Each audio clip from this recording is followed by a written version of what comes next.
Bonjour à tous, bienvenue dans cette grande première. C'est le premier face au lecteur que nous réalisons à France Antilles Guadeloupe. Et pour cette première, nous avons mis les petits plats dans les grands avec une invitée de marque, Tania Saint-Val. Tania Saint-Val, c'est un des portes de la musique guadeloupéenne caribéenne. Ce sont des ballades comme En Love ou des hommages comme Ante Vledio. Mais c'est surtout une carrière bien remplie depuis 1986 avec des scènes au Canada, en Europe, en Afrique et aux États-Unis, aux côtés d'artistes tels que Youssou N'Dour ou encore Feu Johnny Hallyday. Et face à elle, des lecteurs fidèles de France Antilles, Franciane et Giovanni. On commence par Franciane pour la première question. Je suis très émue d'être en face de Tania Saint-Val. Bonsoir Franciane. Bonsoir. Sois cool. Ok. Alors, quand on a une carrière aussi longue que la vôtre, quel est le plus grand défi à relever? Alors, le plus grand défi, c'est un bien grand mot. Tout dépend dans quel angle on se situe et comment on voit les choses. Je crois que l'objectif de tout artiste, c'est de durer. C'est de pouvoir partager son art avec les gens qu'on aime et les gens qu'on ne connaît pas non plus. Et pour moi, c'est super important parce que ça devient vital, en fait. On est né pour quelque chose, on a un don qu'on a exploré, qu'on a exploité. Et l'idéal, ce serait de continuer le plus longtemps possible. Bonsoir Tania. Salut. Giovanni. Merci, Giovanni. Très ravi de vous voir ce soir, de près. Merci. Ma question, quel est votre plus beau souvenir sur scène et avec quel artiste il y a eu le meilleur feeling? Bon, c'est comme des histoires d'amour.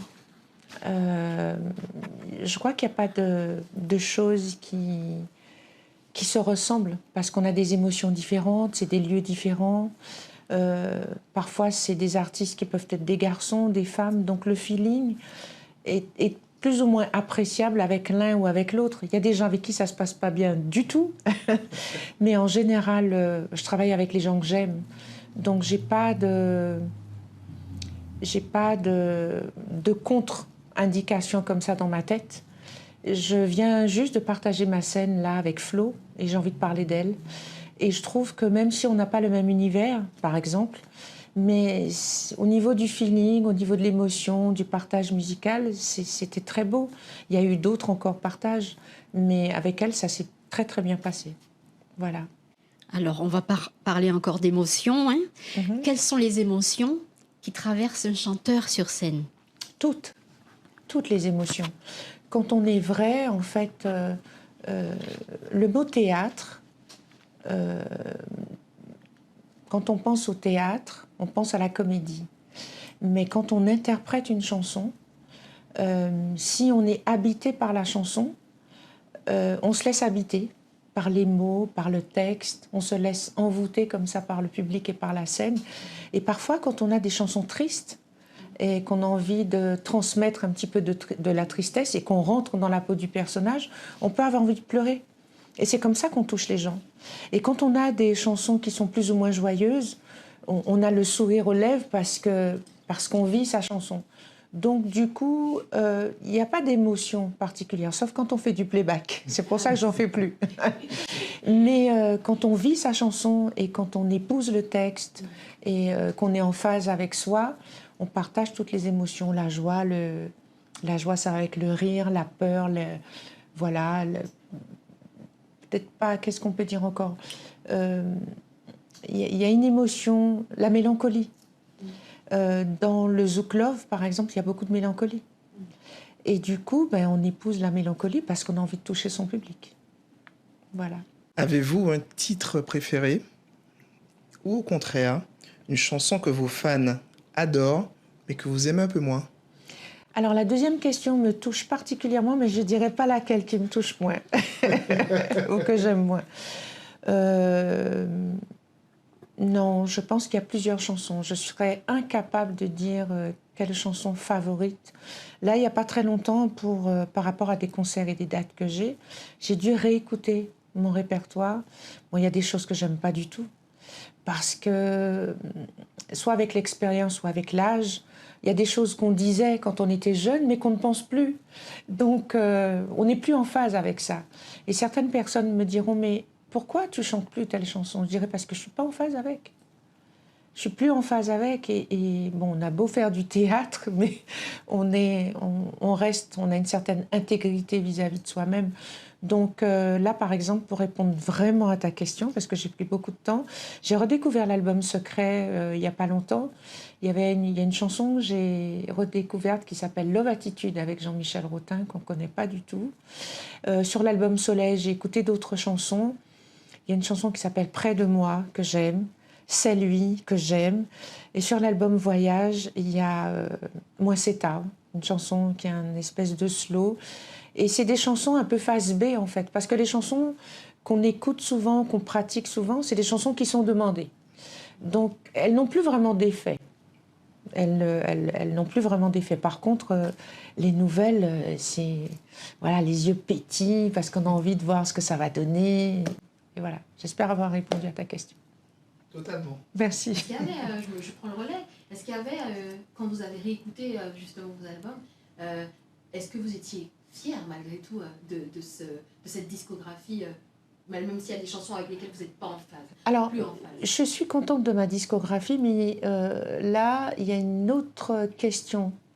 C'est-à-dire que quand on commence la musique à mon âge et à l'époque où j'ai commencé la musique, j'aurais voulu faire une école de musique. J'avais envie de faire une école de musique. Mais pour les parents, c'était pas du top que sa fille, en tout cas pour mes parents, que leur fille fasse de la musique et qu'elle fasse une école de musique. C'était pas bien vu. Tout le monde souhaitait que son enfant soit fonctionnaire. Donc ça a déjà été un truc. Et en réécoutant, ouais. Et c'est pour ça qu'après, j'ai eu envie de transmettre et programmer d'autres choses. Mais je répondrai certainement à ta question mieux tout à l'heure.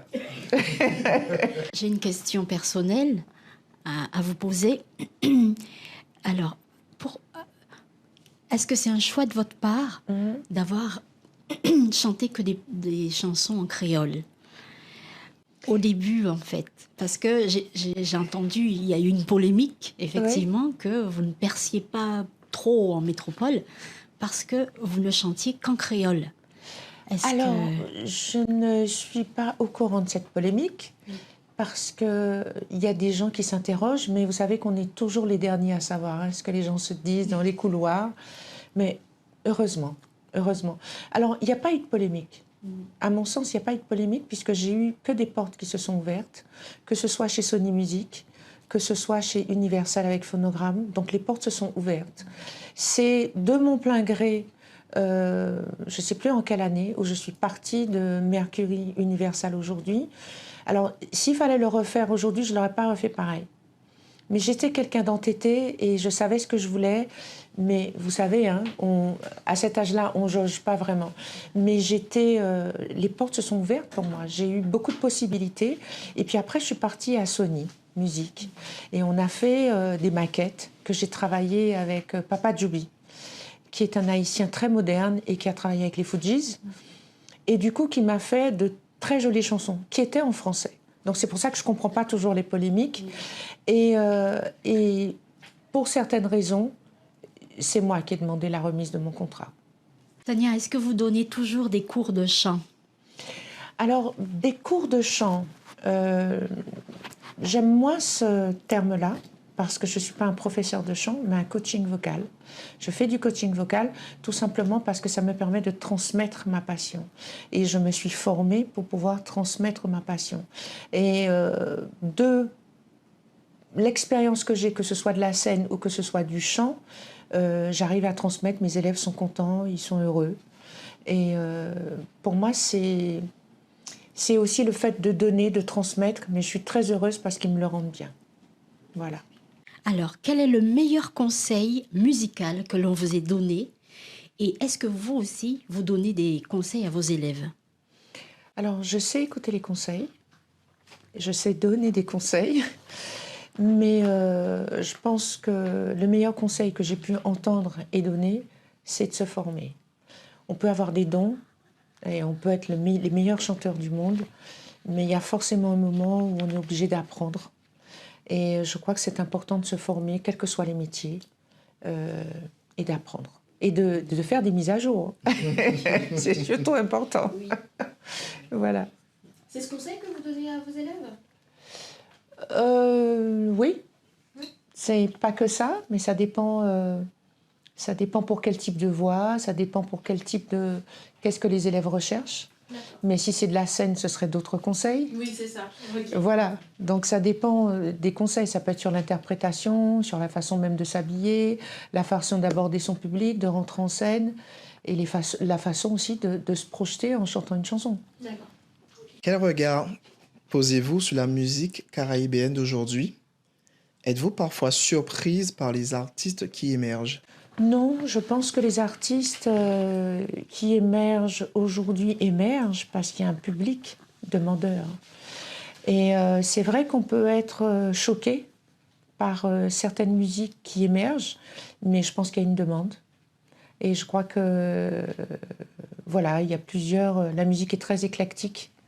Tout est musique. Moi, je ne dis pas qu'il y a un artiste qui n'est pas bon. Moi, je crois que dès qu'il y a un artiste et qu'il a un public, c'est qu'il y a une demande. Donc, il convient à un certain public. Est-ce que vous êtes comme tout le monde? Est-ce que vous chantez sous la douche? Et si oui, que chantez-vous? Alors, sur la douche, oui, je chante. Dans mon lit aussi, je chante. Mais ça sera très surprenant. Pas mal de gospel. Ah oui, je m'en doutais. Pas mal de gospel. Gospel, non pas avec les termes par rapport à la musique, mais plus par rapport au texte, parce que ça fait du bien. Parce que ça me fait du bien, et parce que ça me motive, et parce que ça nourrit ma foi. Et c'est ça qui me vient, et voilà, ça me fait du bien. On est très souvent influencé par la carrière de ses parents, pardon. Vos enfants ont-ils été attirés par la musique aussi? Alors, non, pas particulièrement. Pas particulièrement. J'en ai un qui écrit, qui fait un peu de rap, mais qui n'a pas, en tout cas pour l'heure, qui ne souhaite pas être au devant de la scène et qui fait ça pour s'amuser. Mais ils écoutent de la bonne musique. On partage ça en voiture, nos cafés de chalet en nous ensemble, et on met la musique à fond et on s'éclate. Et j'aime, c'est des moments que j'apprécie avec eux. J'ai une question, je vais me mettre ici, comme ça vous verrez que je serai dans l'axe. Bah justement, est-ce que s'ils avaient développé ce goût de la musique, est-ce que vous les auriez encouragés ou est-ce que vous auriez eu peur? Quelle aurait été votre position? Alors ce ne serait pas de la peur, parce que je n'aurais pas reproduit ce que mes parents m'ont éjecté. Mais ce ne serait pas de la peur, mais de la crainte, probablement, parce que c'est un métier pas facile. Mais j'aurais encouragé avec amour et encouragé à se former, à comprendre la musique et à l'aimer avec un grand A. Donc comprendre ce qu'on chante et comprendre ce qu'on écrit ou ce qu'on compose. Quand certains de vos élèves en coach vocal viennent vous voir, est-ce qu'il y a cet engouement? Parce que sur la scène nationale, on voit énormément de jeunes enfants, de jeunes hommes, de jeunes femmes qui veulent percer, qui veulent arriver, qui veulent briller. Est-ce qu'ici, il y a ce phénomène où le chant est encore un aspect de développement de soi et de bonheur, en fait? C'est un aspect, les élèves que j'ai, avec lesquels je partage, c'est d'abord un aspect de soi, ce sont des amateurs, ce sont des gens qui auraient pu être de vrais artistes, mais qui ont fait le choix de travailler ou de faire des choses. Jusque-là, je suis tombée sur de très bons éléments, d'où la transmission, le partage, ça se passe plutôt bien. Maintenant, sur les élèves qui brillent, je ne suis pas encore tombée là-dessus, parce qu'on ne peut pas briller sans avoir quelque chose, sans mordre quelque chose. Et ce sera forcément éphémère. Maintenant, pour moi, un artiste qui ne fait que briller, c'est les artistes qu'on voit sur la toile aujourd'hui. Est-ce que vous préparez un nouvel album? Ou bien est-ce que vous avez des projets particuliers? Alors, j'ai préparé plusieurs albums. J'aurais voulu préparer plusieurs albums, donc j'ai préparé plusieurs chansons avec des gens complètement différents, mais j'ai fait le choix de ne pas sortir encore les titres. Alors peut-être que je les sortirai. Pendant le Covid, j'ai été très... comment on appelle ça? Non, pas intuitive, mais j'étais très propice à la musique, en tout cas très créative. Et puis, mais j'ai pas sorti les sons. Donc je pense pouvoir les sortir peut-être un peu comme ça, parce que je sais que ça va surprendre quelques-uns. Ça va encore parler. Bah ouais, parce que j'étais pas comme ça dans mon lit en train de composer à ce moment-là. C'était plus sur ce qu'on vivait. Donc c'était plus dans les textes. Et c'est quoi la vie? C'est quoi la vie? C'est quoi l'amour? Et l'attente des parents, l'attente de la vie. Donc forcément, c'était quelque chose de fort. Et je me suis dit, encore une fois, les gens ne vont pas se reconnaître. Mais en même temps, je suis devenue ce que je suis. Je ne pouvais qu'évoluer et pas rester la même. À quand un concert en Guadeloupe? Si oui, savez-vous déjà comment il va s'organiser? Ou la date? Alors, je ne me rappelle pas des dates. Mais oui, on a commencé une tournée. Enfin, qu'on va commencer. Génial. Voilà, qu'on va commencer. Alors, déjà là, il y a un petit concert en Éthiopie pour la francophonie. Ce sera d'ici la semaine prochaine. Et le 24, la Cigale. On fera la Cigale. Et après, on attendra, on laissera quelques mois passer. Et à partir de mai-juin, on sera en concert ici, en Guadeloupe, en Martinique et en Guyane. Alors, j'ai une question qui nous vient de notre chat interne. D'accord. Et qui, en fait, une admiratrice qui s'impatiente et qui dit « On a hâte de la Cigale, qu'est-ce qu'on aura à la Cigale ?» Alors, qu'est-ce qu'on aura à la Cigale? Des belles choses. Des belles choses. Donc, j'ai pas voulu reprendre toujours les mêmes chansons. Parce que moi aussi, ça m'ennuie. Il faut que je me nourrisse de quelque chose. Donc, il y aura quelques classiques. Les incontournables de Tania, il y en aura quelques-uns. Si avant il y en avait 20, là il y en aura 10. Mais je me suis arrangée pour qu'on écoute des jolies chansons de face B ou des inédits. Et aussi, alors Sloane, tu vas m'aider parce que tu n'es pas loin. Il y a quoi? Il y aura quoi à la Cigale d'intéressant? Le mot m'est sorti de la tête. La scénographie. Alors on va travailler avec Astrid Huissanker, qui va nous faire une belle scénographie. Donc elle a déjà les chansons. Et le but, c'est de faire des choses un peu animées. Parce qu'aujourd'hui, les budgets sont restreints. On ne peut pas se dire qu'on va avoir des danseurs, on ne peut pas voyager avec tout ça. Mais il y aura des écrans géants et on va projeter des choses super intéressantes derrière. Voilà. Donc nous arrivons à la fin de nos questions. Est-ce que, malgré tout, avec cet échange, il y a des choses que vous aimeriez partager avec Tania avant de clore notre belle émission? Juste dire merci. Merci, car c'est beaucoup pour moi, pour nous. Moi aussi. Merci. On ne s'en rend pas compte, mais enfin, vous en rendez peut-être pas compte, mais pour nous, ça représente beaucoup de voir une artiste monument, patrimoine guadeloupéen, caraïbéen, juste là en face de nous. C'est une chance énorme. Merci. Merci énormément, infiniment.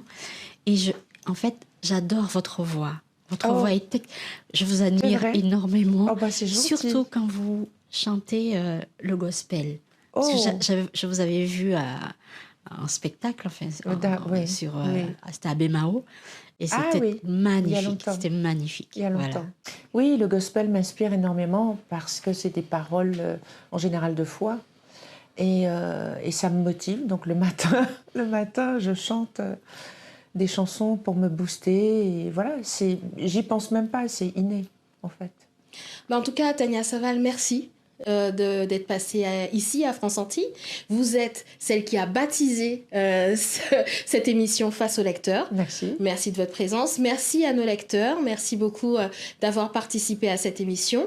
On vous retrouve très vite. Est-ce que Tania, vous pouvez rappeler vos prochaines dates juste pour la conclusion de cette émission? Alors le 24 février, on sera à la Cigale. Et puis, alors je ne sais plus si c'est le 30 à la Martinique et le 1er juin à la Casarte en Guadeloupe en concert. Voilà, vous avez toutes les informations, vous avez toutes les dates. Vous retrouvez Tania non seulement sur YouTube avec l'émission complète très rapidement, dès demain, et aussi vous la retrouverez sur nos réseaux sociaux. Merci Tania. C'est donc l'émission Face au lecteur. Nous vous laissons là et nous espérons vous voir très vite. Au revoir. À bientôt.